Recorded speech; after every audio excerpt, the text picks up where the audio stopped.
Hello, I'm Ronald Day, Associate Vice President of David Rothenberg Center for Public Policy, and welcome to Both Sides of the Bars, a discussion-driven show that examines the criminal justice system from various perspectives, including from those most impacted by the criminal justice system. We discuss critical questions about how the current system works, its intersection with social justice, and highlight the efforts that are being made to improve the lives of everyone that is affected by it. We ask you, the viewer, to spread the word about Both Sides of the Bars and to share your comments with us on Twitter at The Fortune Society. Today we're going to be talking about a very important issue, and that's reuniting families in public housing, particularly individuals that have been impacted by the criminal justice system. And I have two great guests that have extensive experience helping people get access to housing. To my immediate left is Erin Burns-Main, who is a Senior Program Manager at the Corporation for Supportive Housing. Thank you for being on Both Sides of the Bars. So Erin leads housing initiatives to support individuals with criminal justice system and child welfare, involve youth and families in New York and New Jersey. For the past 3 years, Erin has assisted with the planning and implementation of the Family Reentry Pilot with the New York City Housing Authority and the New York City Justice Involved Supportive Housing Program. Thank you again, Erin, for being with us. And also Gregory Cianca, who's a care manager at the Fortune Society. Greg has been a part of NYCHA's Family Reintegration Pilot since its inception, yes, right? Helping to navigate people to get access to housing in NYCHA.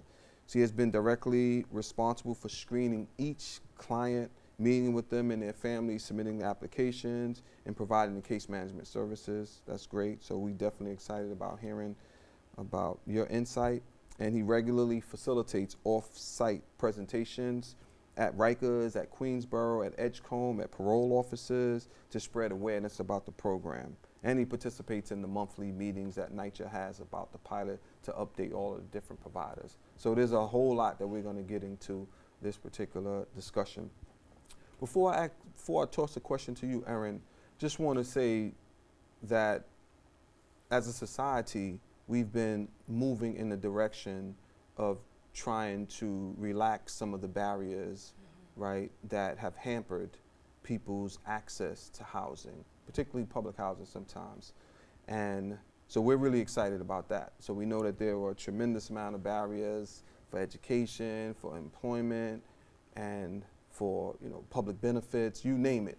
And there has been a strong move to try to, again, reduce those barriers. People need housing, whether they have a criminal record, have been arrested, or are being released from correctional facilities. So can you kind of like help frame this issue for the audience by talking just more generally? Because I know that HUD, Housing and Urban Development, recently released some guidance about landlords kind of like considering and screening people with criminal records, whether it be arrests or convictions. So can you kind of like frame that for the audience? Absolutely, that's right. So we as a country have been taking a more broad look at the criminal justice system and the reforms within it. But in addition to that, over the last few years, there really has been this effort to reduce the number of barriers for people with criminal justice histories to accessing housing and public housing and beyond.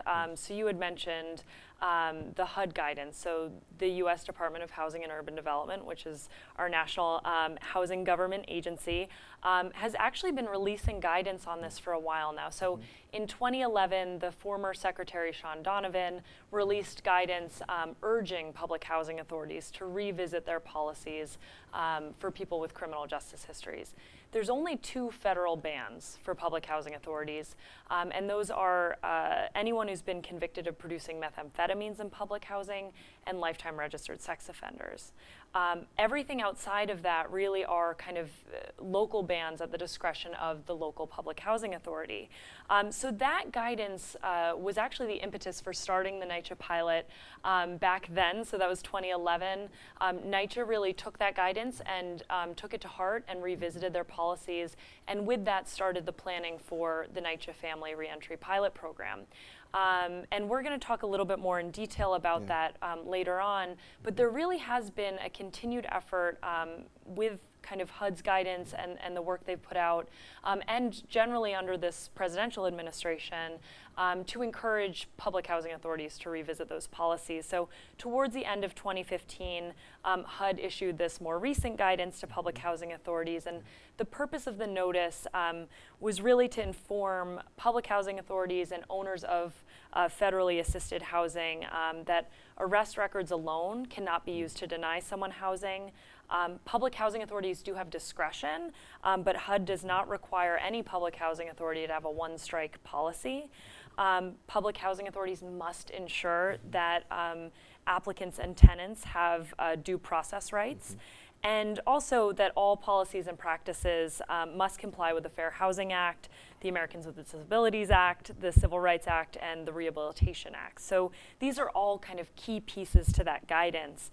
And in June of 2016, so just recently, HUD released guidance, a guidance book called It Starts With Housing, that actually featured some of the great work that that NYCHA has done, the New York City Housing Authority, along with the New Orleans Public Housing Authority and a few other communities who have been doing this type of revisiting, piloting different things, kind of changing up their policies and procedures just to make sure that they can, and this is kind of at the urging of the current secretary, balance common sense policies for public safety, along with sensible and fair guidelines for serving people with criminal justice histories. Yeah, again, thank you for giving that context to the audience. I mean, we think is really important that a criminal record not be a blanket ban or pose a blanket ban for someone who has a criminal record. So these, individualized assessments need to be done to, you look at a person to see, can a person pay the rent? Is a person going to be a threat to that particular community? There are factors that should be taken into consideration versus saying, which some landlords do, you have a criminal record, you're not worthy of living here. So it's really unfair that happens. So it's great that we're hearing about all of this work that's happening, not just on the federal level, but in New York City. So why don't you tell us about and elaborate on some of the stuff that's happening in New York City. I know you want to frame out for us a little more specifically what's happening with the NYCHA pilot. What was the impetus for that coming into fruition? Sure. So there's a lot of great work happening here in New York. And the first kind of caveat when we talk about the NYCHA pilot is just to make sure that everyone recognizes this is one piece of the puzzle. So when we think of New Yorkers who are exiting jails and prisons, they need housing and they need support services. And not all of them are a perfect fit for the NYCHA pilot. There are other approaches out there that are more appropriate. About 40% of the population at Rikers Island has a mental illness. So there's also kind of these demonstrated service needs. So another approach that I just want to quickly mention is the Justice Involved Supportive Housing, which is something that New York City Mayor Bill de Blasio committed to in the December 2014 Behavioral Health and Criminal Justice System plan that he put out. 267 new units of Justice Involved Supportive Housing. And that program really is targeting people who have multiple jail stays and shelter stays over the previous 4 years, as well as a serious mental illness. And that program of supportive housing, which is affordable housing coupled with support services, has been demonstrated to really serve that population well. And in New York City, several years back, we piloted the FUSE program and demonstrated that supportive housing can effectively stop that cycle between the criminal justice system and shelter, and actually saved $15,000 per person in FUSE supportive housing, and that's just in reductions in cost offsets of criminal justice system use, shelter use, and emergency services. So that's another piece of the puzzle. And in addition to that, there's also a population that just needs access to other affordable housing, market rate housing, and just based on the barriers of someone's justice history, that can be a challenge as well. So now that we framed that out, the NYCHA pilot is a very important piece of the puzzle because I actually looked this up today that 5% of New York City's population lives in NYCHA. Wow. NYCHA is the largest public housing authority in the country, And so it's a very important entity to be involved in this and committed to this and be able to demonstrate nationally that this works. So what NYCHA has done is piloted what it would take for 150 folks who are exiting jails and prisons to reunify with their families in NYCHA housing. They have to be within 3 years post-release. They have to be a family member in this vertical structure, as NYCHA defines as a parent, a grandparent, a child, a domestic partner, or a married partner, and basically provide them the support services for 6 months to up to 2 years, the case management and support to successfully reunify.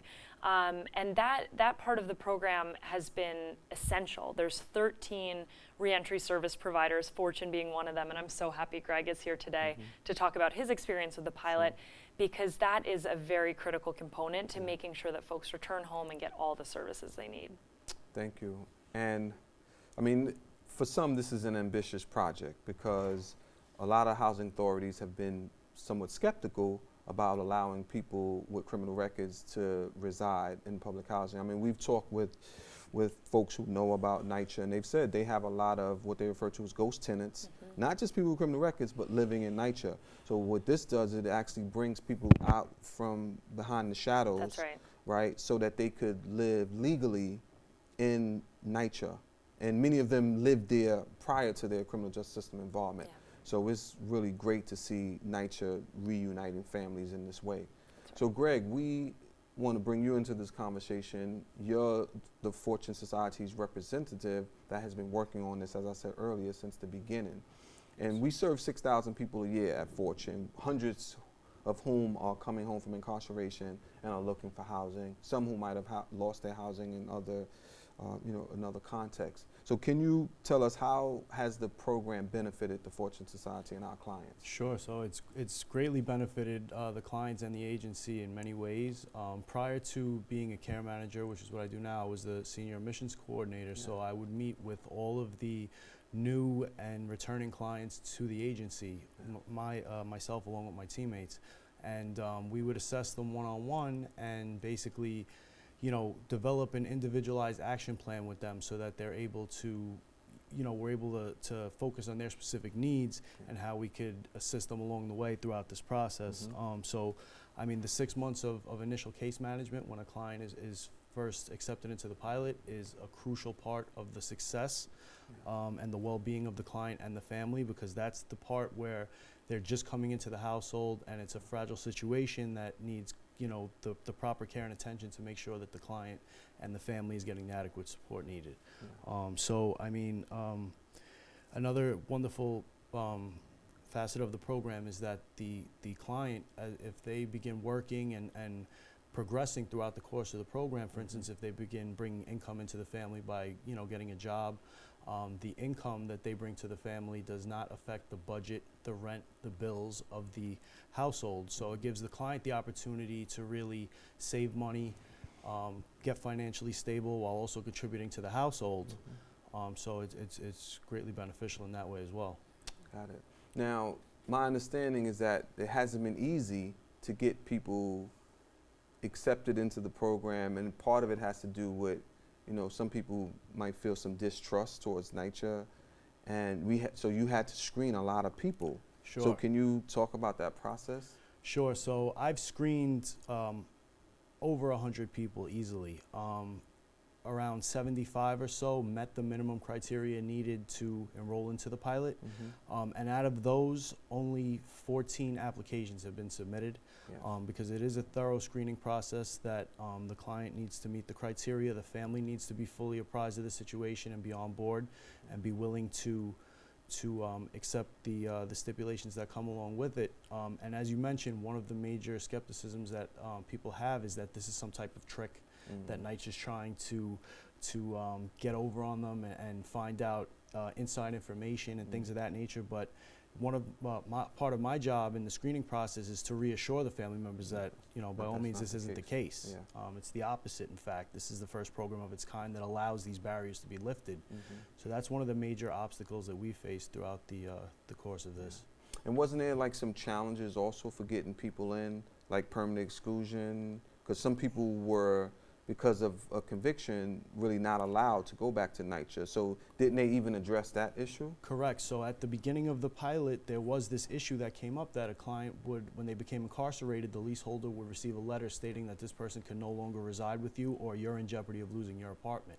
So throughout the course of the pilot, as it progressed, we came together and we basically got that restriction lifted. So it's no longer an issue that a client needs to consider if they think that they may be a suitable candidate for the program.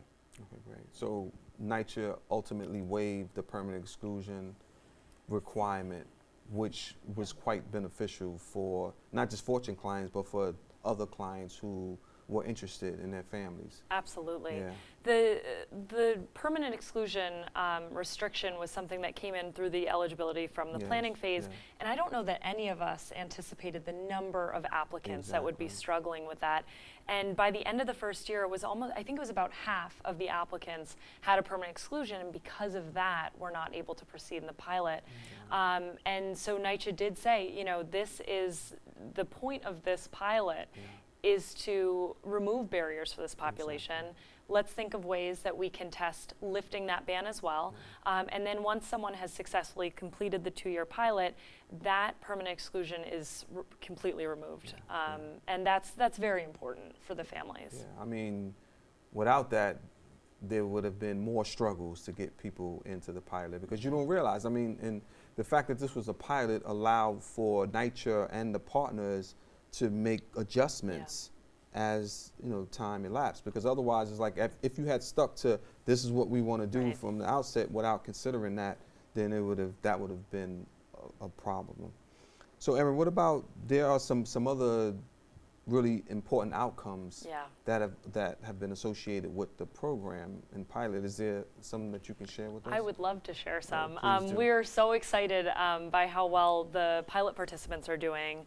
And the Vera Institute is actually doing a full evaluation of the pilot, but they were able to share some preliminary statistics with me. So there's 76 participants in the pilot to date, and since November 2013, 35 of them have been employed, 11 have attended employment trainings and workshops, 12 attending trainings towards certifications, 11 are in school, and 12 have attended substance abuse treatment programs. And I think kind of more broadly, what we can think about is that there have been no new convictions, and there's been 100% housing stability. And that is extremely important, because what it's doing is demonstrating that affordable housing with the appropriate support services and family reentry really can build that successful reentry. 5 people have completed the 2-year program. 2 of them were added back to the family's lease, and 3 of them decided to move on to another stable housing situation with other family. We count all 5 of those as a success.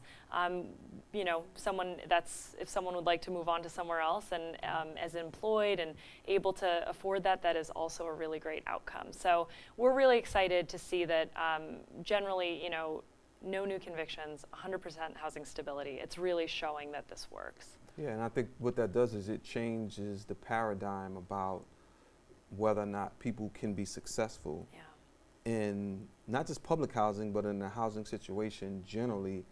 If you have criminal justice involvement and someone in the past said, well, you're not welcome, for NYCHA and other landlords to say you are welcome, you can come stay here, is really essential.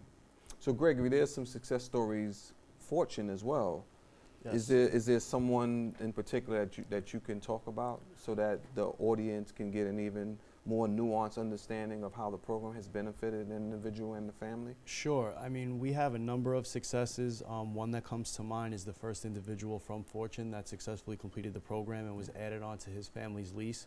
One of his main concerns initially when he applied for the program was the fact that his mother, who was the leaseholder that he was at that point not able to reside with, was becoming ill. She was getting older and not really able to fully care for her needs and her groceries and just, you know, everyday chores and tasks. So basically by him being reunited into the household, he now was able to give all the care that she wasn't able to get prior to that. On top of that, he began working, is bringing money into the family as well. So, you know, that's a great success. We also have another individual that went through our Green Jobs construction training program and is now in the Iron Workers Union and has a great job through that because of the fact that he had the stability that he was able to have that added support of being in the household as well. And those are great stories. I mean, those are the things that really change public opinion. Because, I mean, what would these individuals' lives have been like possibly if they had not been able to have a stable place to stay, particularly with someone who cares about them and someone who they care about. So, thank you for sharing that story with us. So, is there benefits to NYCHA as well with a program like that? Because my understanding, and you both mentioned, that the rent calculation is not taken into consideration, at least initially, but after the people who are residing there for 2 years, like the ones you just mentioned, then the rent goes up and that person's salary is calculated, right? So there are benefits to NYCHA. There's absolutely benefits to the NYCHA community, and I would say that on the human side and the cost side. So because we're on cost, the point you're raising is a great one, which is we've actually seen that this pilot is helping right-size units. So a unit that might have a grandparent where her children have left the nest and has an adult son return home, we're actually getting another person into an existing unit that was too large for the tenant, and seeing that after the end of 2 years, the successful completion of the pilot, that additional tenant's rent obviously will be collected. So it's better for NYCHA's bottom line. And these are existing units, not new units. But on the human side, I would also underscore that this pilot is a way that NYCHA is supporting healthy, stable families and stable communities. It absolutely is a public safety pilot. As you mentioned before, there's a significant number of people who live in NYCHA who are unauthorized to live there. They're living off lease. So when someone comes out of the shadows and gets added back on a lease participating in the pilot, they're getting the support they need. They're really having that chance at stability for themselves, their household, and their community. So I would say that those are kind of the main pros for the NYCHA community and balance sheet. But I would also say, again, NYCHA is our country's largest public housing authority. So what they're demonstrating here is that if they can do it, any public housing authority can take this on. I mean, in the Fortune Society, we're a landlord. I mean, we have Castle, we have Castle Gardens, so we are fully in support of ensuring that people have safe and affordable housing that they can be proud of. And so this is an instance where NYCHA is, going outside of what was normally acceptable for a public housing authority to say, we're welcoming you back. Right. And we're working with a partner in Syracuse as well, right? One of our sister agencies, CCA, Center for Community Alternatives, is also piloting a project with the Syracuse Housing Authority. So we're really excited to see that happen as well. Again, outreach being done by the Public Housing Authority saying, no, this is our duty, this is our mission to ensure that people that come back to our community have a place to stay, again, where they can feel welcome and they can feel safe. So are there ways, Gregory, that you think that the pilot could be expanded to allow for greater access for people? One issue that we've explored on multiple occasions would be expanding the definition of family, because now it has to be a direct family member that is residing and in the household and is the leaseholder. So, I mean, some people may not have a direct family member that they want to reside with, but expanding what the word family really means is something that I feel that they maybe could benefit from exploring a little more in detail. So that, I mean, that seems like an important prospect, right, to at least consider, because we live in communities where all the families are not traditional, and there are some very non-traditional families. A person lives with his aunt and someone else who might be close, right, might be family but not mother or father, sister, brother, something like that. So definitely I think that's something to consider. Are there any other actions that you think would be a good idea to just allow for people with criminal records to have housing? Yeah, I think, so every year CSH and our reentry housing partners put together a platform for improving housing for people involved in the criminal justice system. And we co-author this paper. There's recommendations at the city and state level, and there are absolutely things that can be done to improve access to supportive housing, remove barriers to affordable and market rate housing. The city and the state have both taken really great steps in the right direction. The state Homes and Community Renewal just revisited their policies around public housing authorities that are funded by the state and their criminal justice policies. But I do think kind of increasing the stock and improving access is there. I know there's also the Fortune Society has a lawsuit against affordable housing landlord, one of the largest private landlords in the city. And that disparate impact argument that Fortune is making really does kind of transcend all the different types of housing that we need to make sure folks have access. Yeah, I mean, we feel like we have a responsibility not to just offer services to people. We also are involved in a lot of coalitions, like your coalition, where we're saying we need to kind of like help push the needle to the policymakers that are going to determine, for example, how much supportive housing should be provided. Right. A lawsuit, sometimes that is the type of action that needs to happen, because some landlords are more inclined to respond if the courts, in this case the federal courts, are saying that no, that's not something that you should do. Should not have a blanket policy to discriminate against people because of a criminal record. So is there anything else, Greg, that you would like to say before we close out about the pilot? Sure. I mean, this pilot has been extremely beneficial. I can't stress that enough. I've seen transitions from individuals coming home from jail and prison and not knowing where they're going to be sleeping, what they're going to do to get back on their feet. And I've seen the transition from point A to the completion of the program, and it has been monumental, the impact that this pilot has had on the individuals. And I really hope that it comes full scale and other organizations, other states, everyone. I hope people adapt to this model and really try to, expand the. Thanks, Greg, and thank you, Erin, for being on. So, thanks, Erin and Greg, for being on both sides of the bars today, and thank you in TV Land for joining us as well. If you're interested in finding out more about the Fortune Society, please check us out on the web at fortunesociety.org or on Facebook by typing in the Fortune Society. This is Ronald Day as we critically look at both sides of the bars.